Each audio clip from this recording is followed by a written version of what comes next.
Have you ever wondered why, whenever Real Madrid tries to press, players show good effort at the start of the game, trying to occupy the other team's space, but after a while it fades?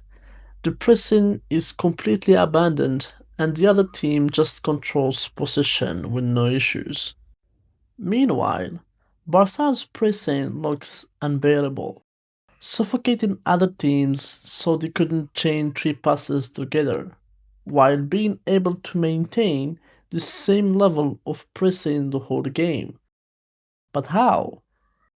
Is it the players? Or the tactics? Or some magic? Let's analyze the genius tactics of Hansi Flick, who completely changed how Barca is playing football.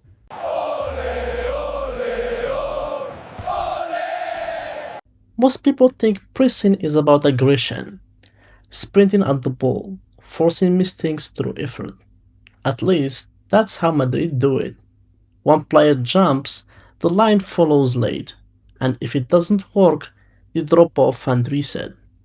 It looks controlled, but it's reactive. The opponent still decides where the game is played. Barca feel different. Not louder, not faster, just more efficient. Teams know the pressure is coming and still can't avoid it. The question isn't if they are going to lose the ball, but when. When Hansi Flick first came to Barcelona, the biggest change everyone noticed is the high line. When people hear the high line, they immediately think about the offside trap, about defenders stepping up, catching runners. But that's only half the story, and honestly, the least important one. Let's compare these two situations. Look how much space there is between each line. When Real Madrid loses the ball, everyone just moves back, giving away everything. And the most important loss is the space. Look at where Mastantuono and Vinicius came to support defense. And they have to go all the way up if Madrid gets the ball back. This is unsustainable. In order not to get burned, they leave possession to the other team, dictating how the game is played. All of a sudden, their confidence grows, believing now they have a chance, and this can go for minutes. For Barcelona, that's not an option. You see, the main point of the high line it's not to farm offsides, it's to reduce space. Why run all field when you only need half of it? The space between lines is so small it leaves no time for players to comfortably get the ball and position themselves. Enemies have split second to make a decision, often just giving the ball away. This has so many advantages. Mentally, it breaks enemies' confidence of having a chance of playing, just waiting for the game to end. But wait, that's not true? Other teams can exploit this high line and easily create chances and often score goals, which is true.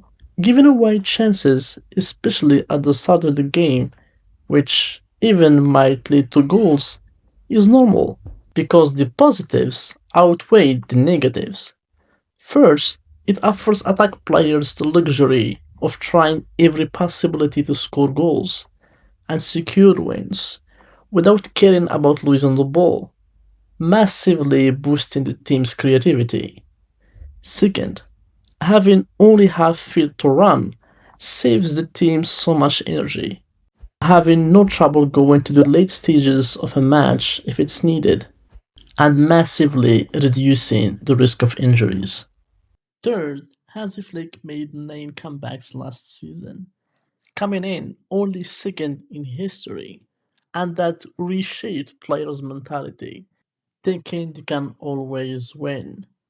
For other teams, comebacks are a very special event. For Barcelona, it's just another Sunday. The beauty of football is that there is no bulletproof strategy. There is always a weakness to be exploited on each one. If you ask, how can this tactic be beaten?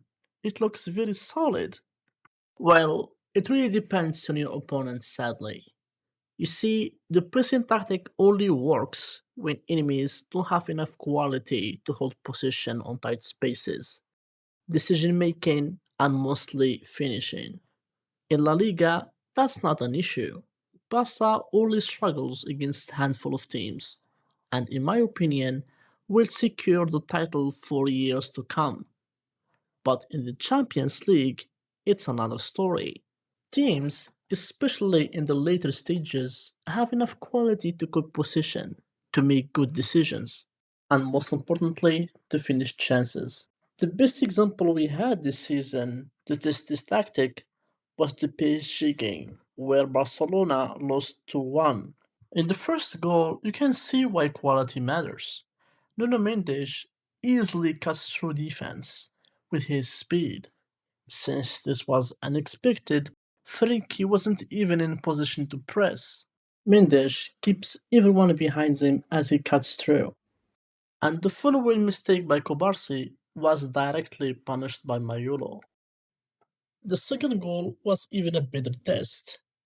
Barca applied this huge pressure into Lee Kangin, thinking they should get the ball back since he would be surrounded by three Barca players.